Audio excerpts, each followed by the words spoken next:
8 décembre 2025. Mesdames et messieurs, bonsoir et bienvenue dans Viva Info en version française. Dans les informations de ce jour, ouvrons ce journal par la météo. Selon les prévisions pour cette semaine du 8 au 14 décembre publiées par le service de la météorologie, le ton d'allure estivale sera globalement dominant jusqu'à la moitié de la semaine. Par la suite, un alizé faible caractérisera les conditions météorologiques. Des pluies éparses, parfois accompagnées d'orages, sont attendues dans la région centre, au nord et à l'est de l'île jusqu'à jeudi, principalement l'après-midi. Ces perturbations devraient ensuite se déplacer vers la partie centre-ouest de l'île en fin de semaine.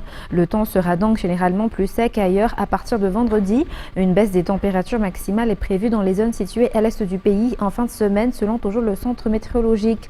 Ainsi, des orages sont attendus durant la première moitié de la semaine. Les températures matinales varieront entre 13 et 25 degrés, tandis que l'après-midi, elles se situeront entre 25 et 38 degrés pour cette semaine. Et justement, eu égard de ces intempéries, une stratégie dénommée Marianne visant la protection des populations a été mise en place au sein de la commune urbaine d'Antananarive pour faire face à la saison des pluies. Elle a pour objectif de protéger les habitants contre les risques d'éboulement, d'effondrement de maisons ainsi que la montée des eaux. Sa mise en œuvre s'effectue en collaboration avec les responsables intervenant depuis le terrain jusqu'à l'administration centrale de la commune urbaine d'Antananarive. Les détails avec Radham Zatouf et Anzar Razanarville. Les précipitations ont été plus fréquentes et plus abondantes cette saison à Antananarive comparée à l'année dernière. À la suite de ces pluies successives, des risques d'éboulement sont à craindre. Par ailleurs, des murs présentent déjà des fissures selon la direction chargée de la gestion des risques et des catastrophes au sein de la CUA. Face à cela, la commune a déjà mis en place une stratégie pour protéger la population pendant cette saison des pluies, une stratégie appelée Miarwen. Sa mise en œuvre se fait conjointement avec les responsables au niveau des Fukunta, des arrondissements, de la préfecture ainsi que de la CUA. Parmi les priorités figure la diffusion rapide des informations concernant les zones à risque afin de pouvoir agir rapidement et apporter des solutions selon le danger ou la catastrophe susceptible de survenir. Des sites d'accueil ont déjà été préparés pour héberger les personnes contraintes de quitter leur domicile si un sinistre venait à survenir, selon la direction municipale. Et dans la page fait divers de ce soir, un marin français de 42 ans est décédé hier matin à Nsranan. D'après les témoignages de 3 de ses amis, ils avaient passé la soirée ensemble dans un bar durant la nuit du samedi au dimanche. Vers 5h30 du matin, le dimanche, il se serait soudainement effondré, victime d'un malaise cardiaque. Les 3 femmes ont tenté de le conduire à l'hôpital Place Kabar, toujours à Nsranan, mais il était déjà trop tard. Le corps a ensuite été transféré à la morgue. Selon l'examen médical réalisé par les médecins, une rupture d'artère au niveau du cœur serait à l'origine de son décès. Il s'agit d'une mort naturelle et aucune trace de blessure n'a été constatée sur le corps de ce marin français. Une enquête est en cours. Le consulat a déjà pris en charge les démarches afin de rapatrier la dépouille vers Nantes en France, ville d'origine du défunt. Et les cas de vol à la tire et d'arrachage sont de plus en plus nombreux dans la capitale, surtout à l'approche des fêtes. Des jeunes garçons comme des filles et même parfois des enfants travaillent ensemble pour commettre ces actes malveillants. Les détails avec Felena Rakutarsoul. Les vols à la tire et les agressions par arrachage se multiplient ces derniers temps, particulièrement à l'approche de la période des fêtes. Les cibles sont principalement les clients et passants dans la capitale, ainsi que dans les zones très fréquentées. Les malfaiteurs qui opèrent en groupe ne choisissent pas leurs victimes. Hommes, femmes et même enfants mineurs font partie des auteurs. 6 personnes viennent d'être arrêtées par la police lors d'une opération de contrôle dans la zone du pont de Ramal à Issouch dans l'après-midi du 6 décembre 2025. Elles ont toutes été prises en flagrant délit alors qu'elles commettaient leur acte. Un couple qui faisait ses achats sur place avait été victime de ces pickpockets et avait porté plainte auprès des policiers du secteur, ce qui a conduit à l'opération ayant permis leur arrestation. Parmi les interpellés, 5 sont des mineurs et ont été confiés au service de la police en charge des crimes graves et de la protection des enfants au PMPM à Talalan pour l'ouverture d'une enquête. Le 6e est un homme de 32 ans considéré comme l'instigateur et recruteur des enfants pour commettre ces vols à la tire. La vigilance et la prudence restent les meilleurs moyens de prévenir ces dangers, surtout dans les lieux très fréquentés et à forte affluence.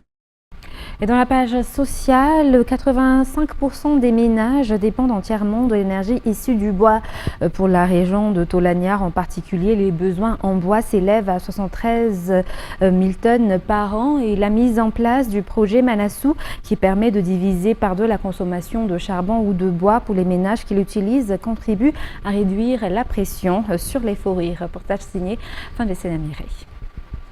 La demande en charbon et en bois reste encore élevée pour la région de Tolagnare.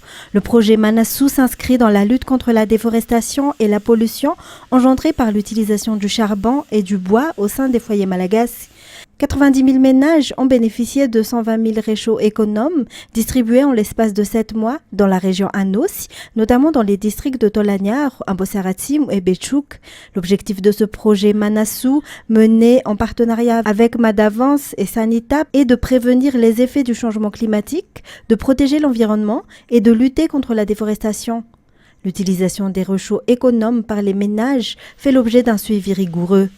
Le projet vise également à améliorer la santé des femmes et des enfants, un autre avantage majeur du dispositif. Dans la suite des actualités, toujours dans la page sociale, mais dans le côté santé, une récente étude menée par les chercheurs des unités d'immunologie des maladies infectieuses et peste de l'Institut Pasteur de Madagascar met en évidence une exposition silencieuse à Burkholderia pseudomaleia sur le territoire malagasy. Cette bactérie responsable de la mélioïdose demeure encore largement méconnue du grand public, alors même qu'elle peut provoquer une maladie grave et potentiellement mortelle. Reportage signé Mervoulat Sferhan. La mélioïdose est une infection causée par la bactérie Burkholderia pseudomaleae, présente principalement dans les sols et eaux stagnantes des régions tropicales. Elle peut être contractée par contact cutané, inhalation ou ingestion. La maladie se manifeste de façon très variable, allant d'une simple fièvre à des infections graves des poumons, du sang ou de multiples organes. Sans prise en charge rapide et adaptée, elle peut être potentiellement mortelle, d'après les chercheurs de l'Institut Pasteur de Madagascar. Burkholderia pseudomaleae est une bactérie environnementale des sols tropicaux responsable de la mélioïdose. Son aire de distribution s'étend aujourd'hui avec le réchauffement climatique, augmentant le risque d'exposition humaine dans de nouvelles régions. Des analyses sérologiques multiplexes réalisées dans 6 régions de Madagascar ont montré que certains individus auraient été exposés à Burkholderia pseudomaleae. Cela constitue la première preuve d'une exposition humaine silencieuse à cette bactérie sur le territoire, confirmant qu'elle circule bien dans l'environnement malagasy. L'étude identifie également de nouvelles cibles pertinentes pour le diagnostic et la surveillance environnementale, renforçant l'importance d'intégrer rapidement la recherche. Dans les tableaux cliniques évocateurs, pneumonie sévère, septicémie inexpliquée, abcès multiples. D'après toujours l'IPM, ce besoin est particulièrement critique dans la région de Mahajang, identifiée comme zone à haut risque, où une détection précoce pourrait améliorer la prise en charge des patients et la prévention. Dans les actualités locales, revenons dans la page faits divers. Un fourgon transportant des marchandises placé sur un bac en direction d'Antananarive est tombé à l'eau hier au niveau de l'embouchure du fleuve Tirbine dans le Fukuntan Iberake, district de Bel-sur-Tirbine, région Ménabé. Selon les informations recueillies sur place, la cale destinée à maintenir le véhicule n'aurait pas été correctement installée par les responsables, ce qui aurait entraîné l'accident. Aucune perte humaine n'est à déplorer, mais les marchandises à bord du véhicule ont été endommagées. Il s'agissait notamment de crustacés et de riz blanc pour une valeur estimée à environ 160 millions d'ariars. D'après le chauffeur, le fourgon a pu être retiré de l'eau hier grâce à l'intervention conjointe des habitants. Dans les actualités internationales de ce soir, la situation est totalement sous contrôle, a déclaré le président béninois Patrice Talon dimanche soir à la télévision nationale après une tentative de coup d'État dans la matinée que les autorités ont déclaré avoir déjoué. Des militaires avaient annoncé avoir pris la télévision publique et démettre de ses fonctions le chef de l'État. Une douzaine de militaires ont été interpellés dans l'auteur selon des sources militaires et sécuritaires. France 24. Pas de perturbations visibles sur ces images tournées dimanche dans les rues de Cotonou. À la télévision publique, le ministre de l'Intérieur tente de rassurer après la tentative de coup d'État survenue dans la matinée et appelle les habitants à vaquer à leurs occupations. Les forces armées béninoises et leur hiérarchie, fidèles à leur serment, sont restées républicaines. Leur riposte a permis de garder le contrôle de la situation. Une réponse à une autre prise de parole, près de 3 heures plus tôt, sur la même antenne. Un autoproclamé comité militaire pour la refondation annonce un renversement du pouvoir. Monsieur Patrice Talon est démis de ses fonctions de président de la République. Mais l'entourage du président béninois assure vite que celui-ci est en sécurité et que l'armée a repris le contrôle. Des coups de feu ont été entendus dans la capitale économique, notamment aux abords du domicile de Patrice Talon. L'Union africaine et la CEDEAO ont condamné la tentative des putschistes. Pour justifier leur action, ceux-ci ont notamment dénoncé une remise en cause des libertés fondamentales par le pouvoir béninois. Des dérives autoritaires régulièrement pointées du doigt. En septembre 2024, une précédente tentative de coup d'État avait mené à des arrestations et des condamnations. Patrice Talon, ancien homme d'affaires ayant fait fortune dans le coton, doit quitter le pouvoir en avril prochain, après 2 mandats de 5 ans. En Inde, au moins 23 personnes, dont plusieurs touristes, sont mortes dans l'incendie d'une boîte de nuit très fréquentée de la célèbre station balnéaire de Goa, dans l'ouest de l'Inde, ont annoncé hier dimanche matin des hauts responsables de cette ancienne colonie portugaise. France 24. L'incendie s'est déclaré peu après minuit, dans un établissement très fréquenté d'Arpora, au nord de l'état de Goa. Quelques instants plus tard, alors que le feu est déclaré sous contrôle, les secouristes extraient le corps de victime de la boîte de nuit. La fumée s'échappe encore des lieux calcinés. Selon des médias locaux, l'incendie aurait pu être provoqué par l'explosion d'une bonbonne de gaz. Les autorités affirment que tous les corps ont été retrouvés. C'est un accident tragique qui n'aurait jamais dû se produire. L'établissement fonctionnait sans autorisation appropriée et cette négligence a provoqué l'incendie. Le personnel et 3 ou 4 touristes sont morts asphyxiés et au total 23 personnes ont perdu la vie. Une enquête a été ouverte pour déterminer précisément les causes et les circonstances de cet incendie meurtrier. Toujours à l'international, les négociateurs ukrainiens et américains réunis en Floride se sont entretenus samedi dernier au téléphone avec Volodymyr Zelensky sur le plan de Washington visant à mettre fin à la guerre avec la Russie qui a une nouvelle fois mené d'importantes frappes nocturnes contre les infrastructures énergétiques ukrainiennes. France 24 toujours. Des alertes anti-aériennes retentissent dans tout le pays alors qu'une nouvelle vague de frappes et des drones s'abattent sur l'Ukraine.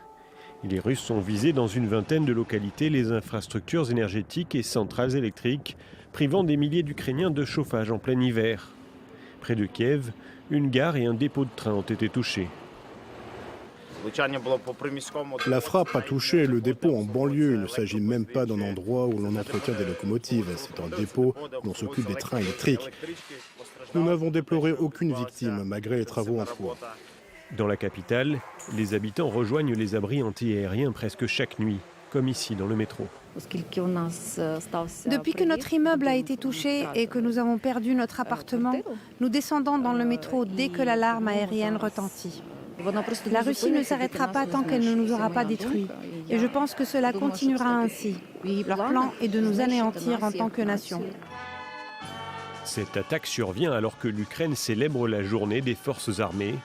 Lors d'une cérémonie, le président Zelensky s'est adressé à ses troupes et aux chefs militaires, puis a rendu visite à des soldats blessés dans un hôpital. Je tiens à vous remercier pour votre service et pour avoir protégé notre pays.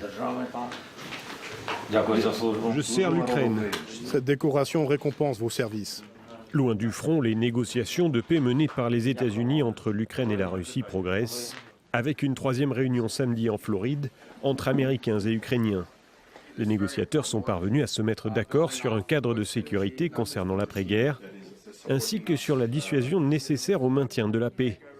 Mais tout dépend de la volonté de la Russie de s'engager en faveur d'une paix durable, précisé vendredi le département d'État américain.